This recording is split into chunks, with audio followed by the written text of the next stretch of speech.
चलो रे, निकलो, अपना काम हो गया। गुंडे अर्पिता के गहने छोड़कर उन दोनों के सारे पुश्तैनी जेवर ले गए। तभी अर्पिता तुरंत घर वालों को फोन कर देती है और पुलिस वालों को गुंडों के खिलाफ रिपोर्ट कर देती है। तब तीनों वापस घर पर आकर, माँ जी, मेरे डायमंड सेट, मेरी चूड़ियां सब चला गया।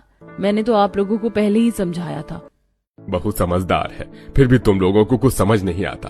कितना सारा नुकसान हो गया उन चोरों की वजह से। पुश्तैनी गहने मिलेंगे या नहीं मिलेंगे ये भी नहीं पता। पापा भी ये सब बात करके कोई फायदा नहीं है, वैसे भी वो दोनों परेशान हैं। माँ जी, पापा जी, मैं पुलिस वालों को उन गुंडों की शक्ल बता चुकी हूँ, उन्हें वो ढूंढ लेंगे। तब अकेले भीमा शंकर यशोदा को छोटी बहू के बारे में बहुत कुछ कहता है, जिससे उसे कुछ बातें साफ नजर आने लगती हैं।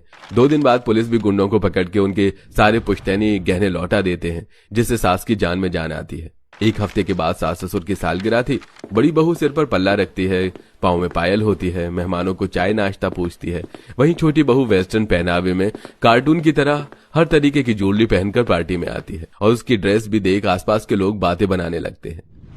और ये देखो तो सही, ये शहर वाली बहू को किसने बताया था कि ये फिल्मी पार्टी है। इसने जेठानी की और भाई साहब की सालगिरह का मजाक उड़ाया है। शहरी बहू साड़ी पहनती तो कितनी सुंदर लगती, लेकिन लगता है ज्वेलरी की दुकान खोल कर आई है। सब कुछ पहन लिया, बस तहजीब नहीं पहनी।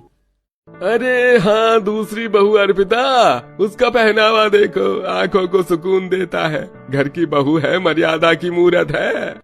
अरे उसका हर अंदाज ऐसा है जैसे पुरखों की इज्जत को जी रही हो। सादगी में भी शान है, और ये दूसरी गहनों से लदी है पर इज्जत से खाली। तब अर्पिता और सास, आज माँ जी पापा जी का बहुत बड़ा दिन था। उनकी सालगिरह पर तुम्हें ऐसा नहीं करना चाहिए था। देखो सब लोग कितनी बातें बना रहे हैं। बातें तुम्हारी हो रही है, लेकिन इज्जत पुश्तैनी ससुराल की उछली है। नीतू बहू, मैंने हमेशा तुम्हारा साथ दिया, लेकिन आज तुमने सबके सामने हमारी इज्जत उछालकर बिल्कुल अच्छा नहीं किया।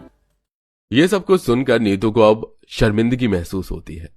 नीतू, लोग क्या कहते हैं वो मायने नहीं रखता, पर जब पहनावा हमारी संस्कृति को चोट पहुंचाने लगे तब सोचने की जरूरत पड़ जाती है।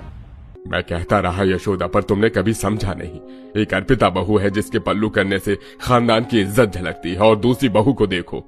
मुझसे गलती हो गई, मुझे माफ कर दीजिए। माँ जी पापा जी, मैं आप सबका सर आज शर्मिंदगी से झुका दिया है।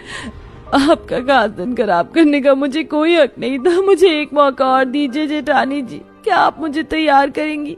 हाँ जरूर, आओ। तब नीतू माफी मांगकर शर्मिंदगी से वहां से चली जाती है और अर्पिता उसे संस्कारी बहू की तरह साड़ी और गहनों में तैयार करके लाती है, जिसे देख सब लोग हैरान हो जाते हैं। देखा बहू, सही